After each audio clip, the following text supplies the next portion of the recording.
প্রিয় লিসেনার্স, এই মুহূর্তে যে স্টোরিটি আমি আপনাদের সাথে শেয়ার করতে যাচ্ছি, এই স্টোরিটি শেয়ার করতে গিয়ে বেশ কিছু বিষয় আমি নতুন করে জেনেছি এবং সেই জানা জিনিসগুলো আমি আপনাদের সাথে শেয়ার করব ইনশাআল্লাহ।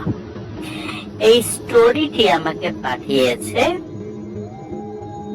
ইন্ডিয়ার কলকাতা থেকে চন্দন বহ নামে আমাদের একজন লিসেনার। তিনি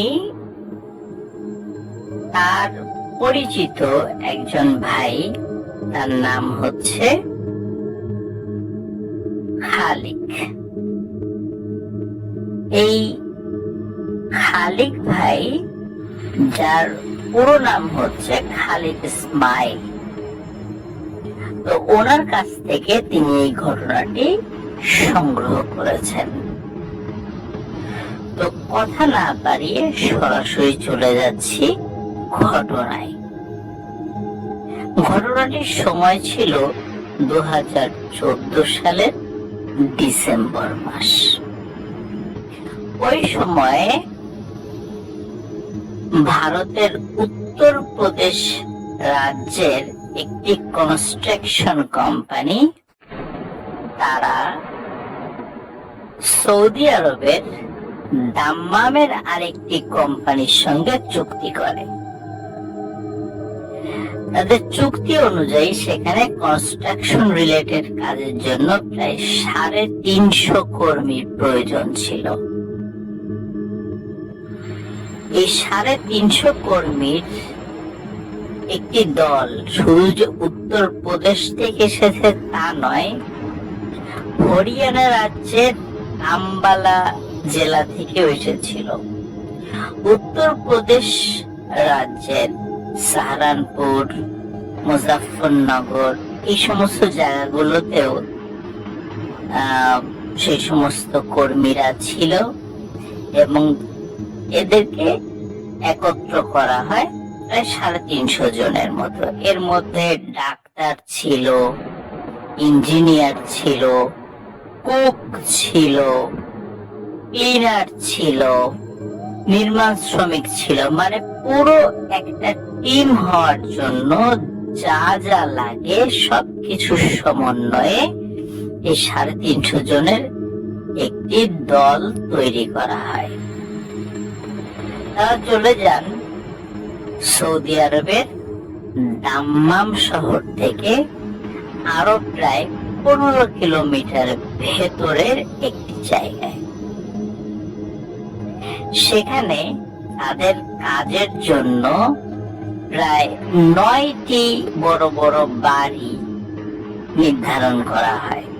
এর মধ্যে একটি বাড়িতে তাদের অধিকাংশরাই থাকা শুরু করেন এবং ওই বাড়িটা আসলে মানে নির্মাণাধীন ছিল না, সেটা পুরোপুরি মানে ওয়েল ডেকোরেটেড, ওয়েল ফার্নিশড একটি বাড়ি ছিল।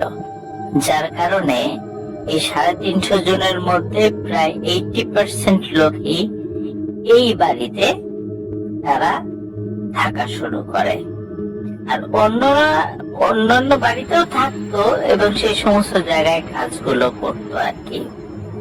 যাই হোক, যারা ওইখানে কাজের জন্য গিয়েছিলেন তাদের 90% ছিলেন মুসলিম। আর এই কোম্পানি, ইন্ডিয়ান যে কোম্পানি, এই কোম্পানির যিনি মালিক ছিলেন উনি সনাতন ধর্মাবলম্বী ছিলেন এবং টপ লেভেলের আরো 2 জন অফিসার তারা হিন্দু ছিলেন। যাই হোক, এই দলের মধ্যে যে কয়েকজন ইঞ্জিনিয়ার ছিল, এই ইঞ্জিনিয়ারদের মধ্যে একজন ছিলেন, তিনি ছিলেন খালিক ইসমাইল। এই খালিক ইসমাইল ভাই, উনি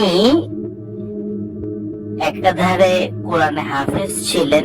উনি দেওবন্দ মাদ্রাসা থেকে লেখাপড়া করেছেন এবং লেখাপড়া করার পরে উনি আবার ইঞ্জিনিয়ারিং করেছিলেন।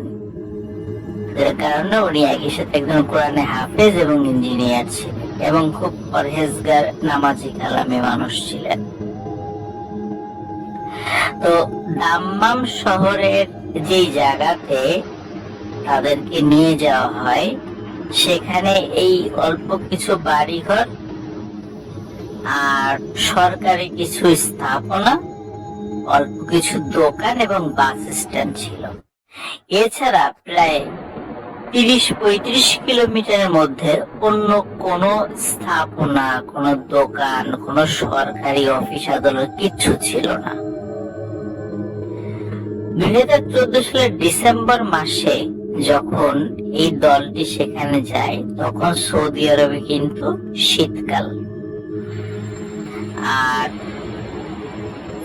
দাম্মাম মেইন শহর থেকে যেহেতু আরো প্রায় 15 কিলোমিটার ভিতরে তারা এসেছিলেন, সেই জায়গাটা মরুময় এলাকা ছিল। আর আমরা জানি যে মরুভূমিতে রাতের বেলা কিন্তু মাইনাসের নিচেও কখনো কখনো তাপমাত্রা চলে যায়।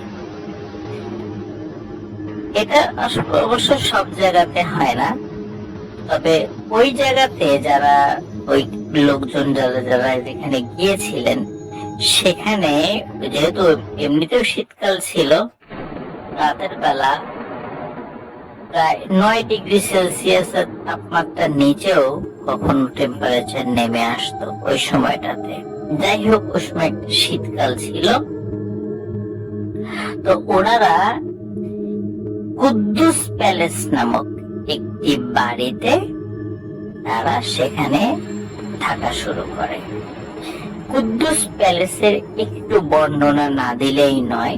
আমাকে যেভাবে চন্দনবহ বর্ণনা দিয়েছেন, সেটি হচ্ছে যে এই প্যালেসটা এত বড় একটা বাড়ি ছিল যে বাইরের থেকে দেখলেই মানে আমরা আসলে কল্পনা করতে পারবো না। কারণ হচ্ছে যে নরমালি আমাদের যে বাসা বাড়ি, মানে ফ্লোর থেকে উপরের ছাদ, এইটা সাধারণত 10 ফিটের হয়, কিন্তু ওই প্যালেসে কোনো মানে অধিকাংশ রুম গুলোতেই বা অধিকাংশ তলাগুলোতেই এর এভারেজ উচ্চতা ছিল প্রায় 30 ফিট, বা কোথাও 35 ফিট, কোথাও 40 ফিটও ছিল। আর গ্রাউন্ড ফ্লোর যেটা, এই গ্রাউন্ড ফ্লোরটা এত বড় ছিল এবং এত উঁচু ছিল, প্রায় 100 ফুটের মতো উচ্চতা ছিল এই গ্রাউন্ড ফ্লোর এবং উপরের ছাদের। এই গ্রাউন্ড ফ্লোরেই একটি হল রুম ছিল, বিশাল সে হল রুম। সেই হল রুমে একসাথে প্রায় 8 থেকে 10,000 লোক সমবেত হতে পারত, কোনো প্রোগ্রাম করতে পারত বা সালাত আদায় করতে পারত। মানে এত বড় একটা হল রুম ছিল সেখানে। তো যাই হোক, ওনারা হল রুমে তো কেউ থাকা শুরু করেনি। ওনাদের জন্য আলাদা মানে বিশাল রুম সেখানে ছিল, লম্বা রুম। সেখানে এক রুমে প্রায় 70-80 জনও থাকা যেত। তো পুরো বাড়িতে তো আসলে তারা থাকা শুরু করেনি, তাদের জন্য নির্ধারিত কিছু জায়গায় তারা থাকা শুরু করেন। বেশ কয়েকটা রুমে তাদেরকে আবাসনের ব্যবস্থা করা হয়। যে এক একটা রুমেই আমি একটু আগে বললাম যে সেখানে প্রায় 60 থেকে 70 জন এবং এর থেকেও বেশি লোক মানে তারা ঘুমাতে পারেন। এই রুমগুলোর মধ্যে কোনো ওয়াশরুম ছিল না, ওয়াশরুম ছিল রুমের বাইরে গিয়ে। বেশ কিছু ওয়াশরুম ছিল, কিন্তু প্রত্যেকটা মানে এই ওয়াশরুমের এগুলা মানে যাবতীয় জিনিসগুলো, এগুলো সব রুমের ভেতরে না, অ্যাটাচ না, এগুলা বাইরে আর কি।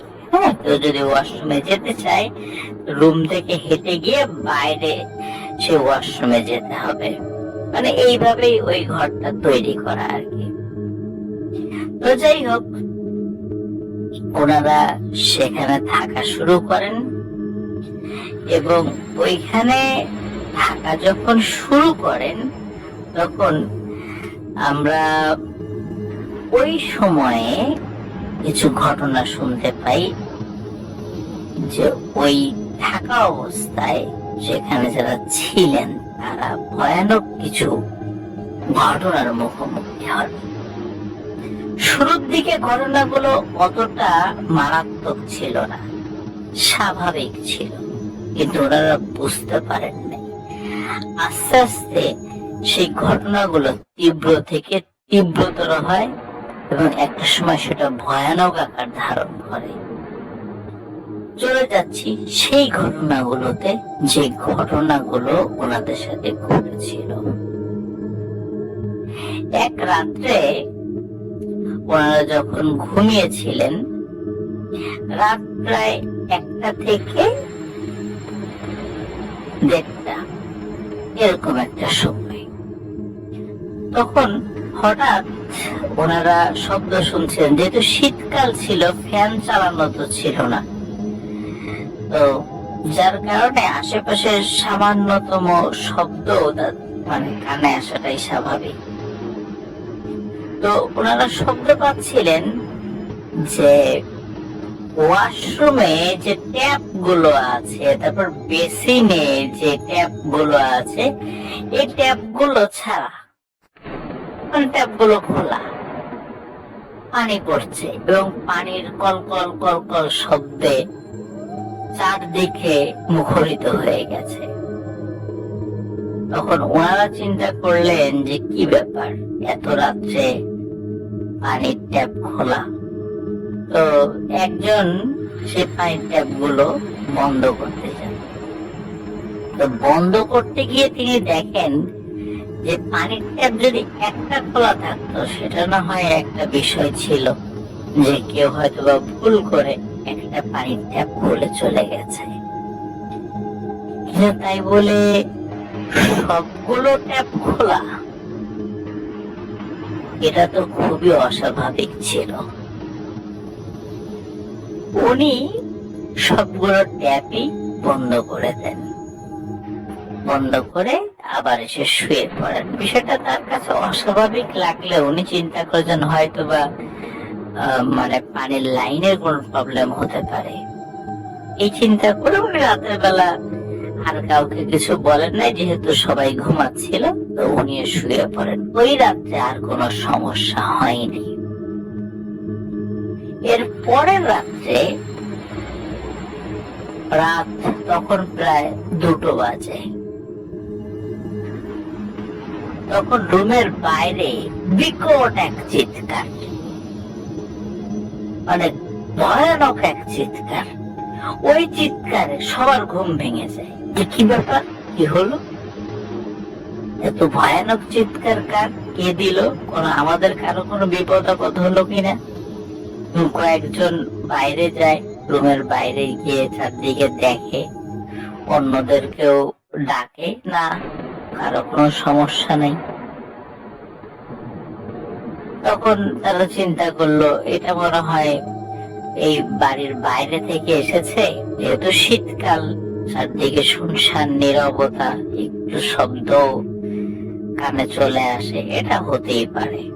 যাই হোক, ওনারা আবার শুয়ে পড়েন।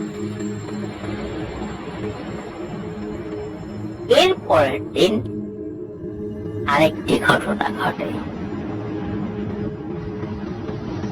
তখনও রাত প্রায় 1:30 থেকে 2টো বাজে, এরকম একটা সময়। ওনারা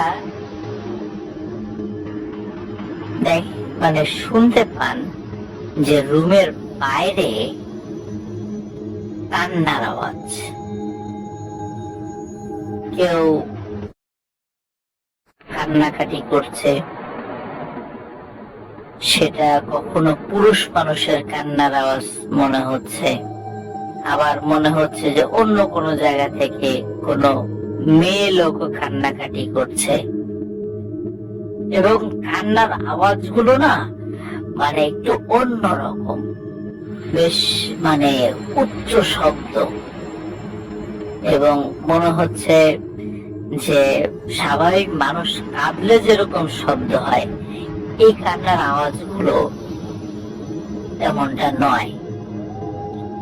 তো এর মধ্যে একজন এই কান্নার আওয়াজ কোথা থেকে আসছে, এর উৎস কি, এটা খোঁজার জন্য বের হন।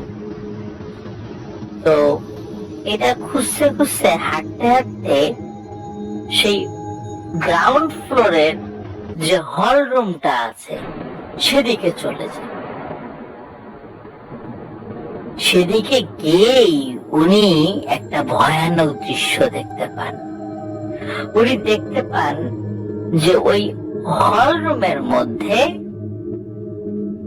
যদি অন্ধকার সেখানে, কিন্তু ওনার কাছে মনে হচ্ছে এই হল রুমের মধ্যে অসংখ্য মানুষ সেখানে আছে। তো উনি চিন্তা করেন যে এখানে কে আছে অন্ধকারের মধ্যে, একটু দেখি।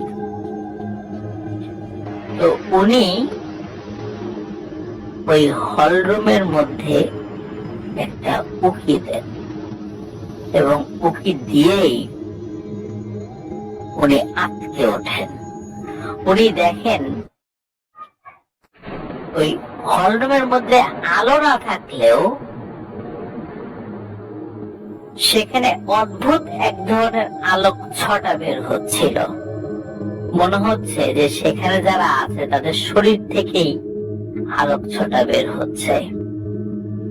মনে হচ্ছে হাজার হাজার মানুষ, বিশাল উচ্চতার, তারা একসাথে প্রার্থনা করছে। কিন্তু তারা কি আসলে নামাজ পড়ছে না কি করছে এটা বুঝতে পারেনি। তারা কোন একটা প্রার্থনা করছে এমনটা মনে হয়েছে।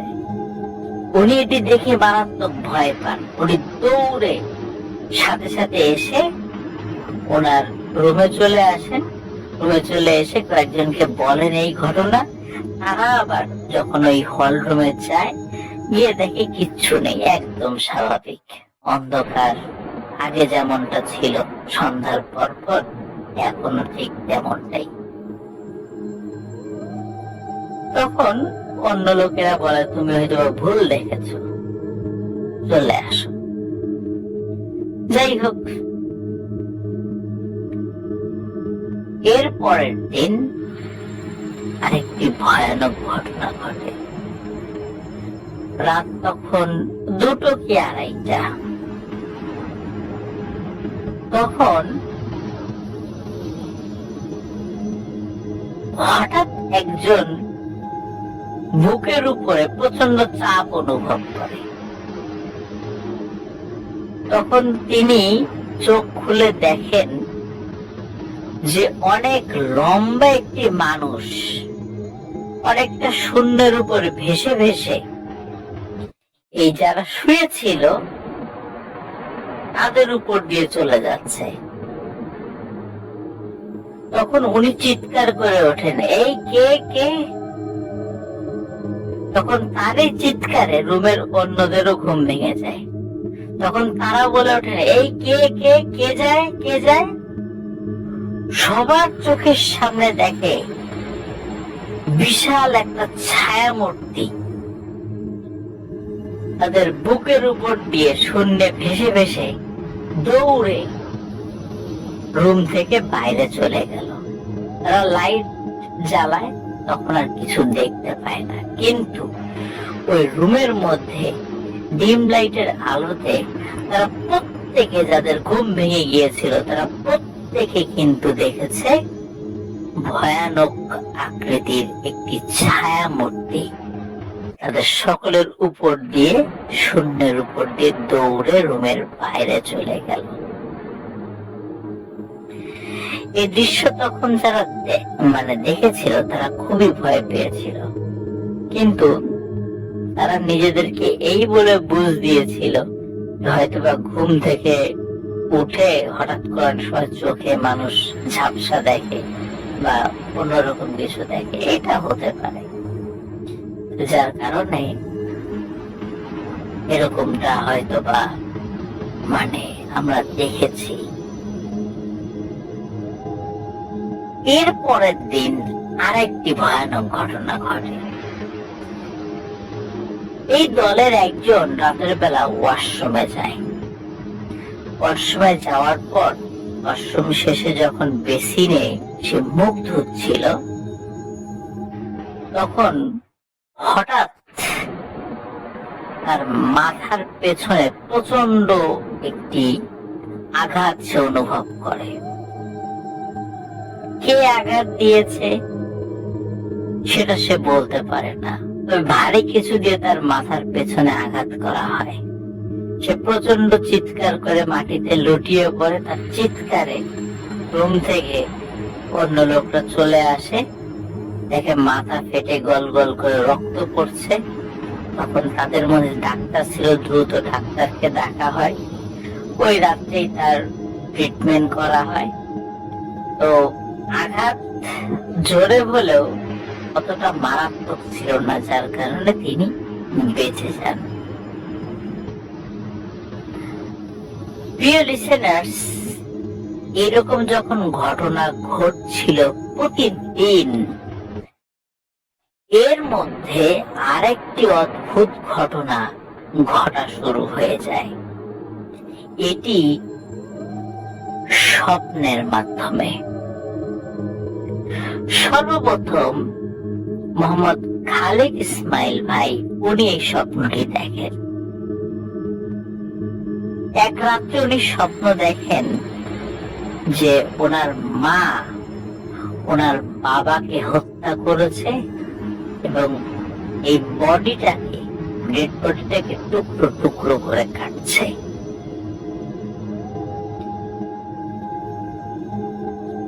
এবং উনি যখন এই স্বপ্নটা দেখছিলেন, স্বপ্নের মধ্যেই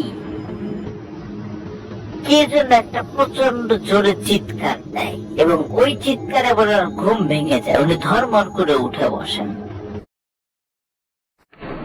তখন দেখেন অন্যরাও ঘুমাচ্ছে।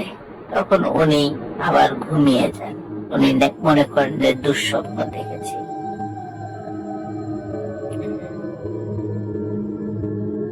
পরের দিন সকালে তারা যখন নিজেরা কথা বলছিল, তখন অনেকেই ওই রাত্রে নিজেদের স্বপ্নের কিছু কিছু বিষয় নিজেরা আলোচনা করে। এর মধ্যে একজন স্বপ্ন দেখছে যে তার এক বোন আর এক ভাইকে, মানে আপন ভাইকে কেটে টুকরো টুকরো করছে। আর একজন স্বপ্ন দেখছে যে তাদের এক নিকট আত্মীয়কে আর একজন আত্মীয় গরম চুলার মধ্যে ধাক্কা দিয়ে ফেলে দিয়েছে এবং তাকে পুড়িয়ে হত্যা করছে। এইরকম ভয়ানক ও নৃশংস স্বপ্ন তারা দেখা শুরু করে, যা তাদের মানসিকভাবে বিপর্যস্ত করে ফেলে। তারা কি করবে কিছু বুঝতে পারছিল না, কারণ তারা চাইলেই সেখান থেকে চলে যেতে পারছে না, কারণ অথরিটির একটা অনুমোদনের প্রয়োজন আছে। আর চাইলেও এখান থেকে কেউ বাড়িতেও চলে যেতে পারবে না। এখানে একটা চুক্তি ভিত্তিক একটা কাজের জন্য সবাই এসেছে এবং সেই কাজের জন্য তারা পেমেন্ট গ্রহণ করেছে। এখন চাইলেই তো যাওয়া যায় না, কিন্তু কি করা যায়? তখন মোহাম্মদ খালেক ইসমাইল ভাই উনি চিন্তা করলেন যে আসলে এই বাড়িতে থাকার পর আমাদের সাথে একের পর এক ঘটনাগুলো ঘটছে, এই বিষয়টা একটু তদন্ত করে দেখার দরকার। তখন উনি সহ আরো 8 জন, মোট 9 জনের একটি দল উনি গঠন করেন যে আজ রাতে আমরা দেখব যে আসলে কি হয়। তো ওই রাত্রে একটা গভীর রাত্রে ওনারা যখন চিন্তা করেছেন যে আমরা যাব, তখন হঠাৎ ওনারা শোনে যে এই নিচের হল রুম থেকে মনে হচ্ছে গোলাগুলি, কামানের গোলার আওয়াজ, এরকম ভয়ানক শব্দ ওখান থেকে আসছে। তখন ওরা তো আগে থেকে চিন্তা করেছেন যে আমরা তো ইনভেস্টিগেশনে যাব। তখন তারা চিন্তা করেন চলো যাই, আমরা 9 জন মিলে ওই নিচের হল রুমে যাব, কি হয় ওখানে, কিসের শব্দ সেটা দেখতে চাই। তো ওনারা সবাই মিলে সেখানে যান। সেখানে গিয়ে প্রথমে দেখতে পান যে হল রুমটা বন্ধ। পরে হল রুমের দরজা খোলেন। দরজা খোলার সাথে সাথে সবাই যে দৃশ্য দেখতে পান, এটা দেখার জন্য তারা মোটেও প্রস্তুত ছিলেন না। তারা দেখে প্রায় 40 থেকে 50 ফুট উচ্চতার এক একটি মানুষ, সবাই সাদা সফেদ জুব্বা পরা। তাদের শরীরের বিশেষ করে মুখমণ্ডল অস্বাভাবিক রকমের উজ্জ্বল, মনে হচ্ছে তাদের মুখ থেকে নূর বের হচ্ছে, আলো বের হচ্ছে, কিন্তু তাদের চেহারা অতটা স্পষ্ট নয়, আলোকছটা বেশি হওয়ার কারণে। এই দলের মধ্যে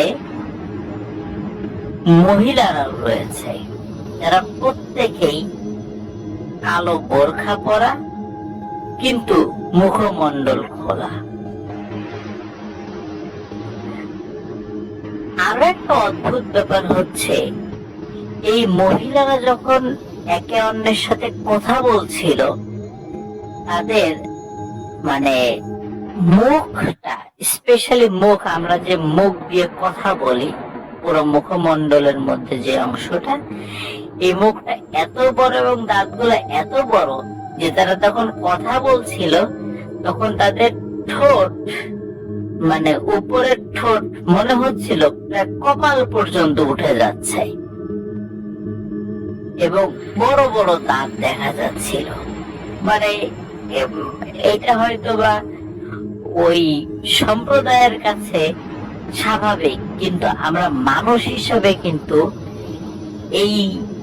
এরকম চেহারা কিন্তু আমাদের কাছে স্বাভাবিক নয়। এরপরে এই 9 জনের দল আরো একটি বিষয়, আরো একটি নয় কয়েকটি বিষয় ওনারা খেয়াল করেন। সেটি হচ্ছে যে এই পুরুষ যারা আছেন, এদের প্রত্যেকের পিঠের উপরে 3টা করে পায়ের মতো কোন একটা অঙ্গ রয়েছে। আসলে পা না, এটা কি আসলে পা নাকি কোনো পাখা বা ডানা, এটা আসলে ক্লিয়ার না। তারা ওই বিষয়টা অতটা ক্লিয়ার হতে পারেননি। আরো আর একটা বিষয়, সেটা হচ্ছে যে এই পুরুষ সদস্য যারা ছিলেন প্রত্যেকেই তারা শিকল দিয়ে একজন আরেকজনকে আবদ্ধ করে রেখেছেন বা কানেক্টেড। এখানে যারা যারা আছে প্রত্যেকে শিকল দিয়ে একজন আরেকজনের সাথে কানেক্টেড, এবং তারা লক্ষ্য করেন একটি মৃত দেহকে সামনে রেখে তারা দোয়া পড়ছে। পুরুষরা দোয়া পড়ছে, মহিলারা কেউ কেউ নিজেদের সাথে কথা বলছে, আবার কেউ কেউ তারাও দোয়ার সাথে সামিল হয়েছে। তো তারা দোয়া পড়ছে। এতটুকু তারা বুঝতে পারে এখানে যারা রয়েছে, যে জিন সম্প্রদায়, এরা প্রত্যেকেই মুসলিম, যে তারা আরবিতে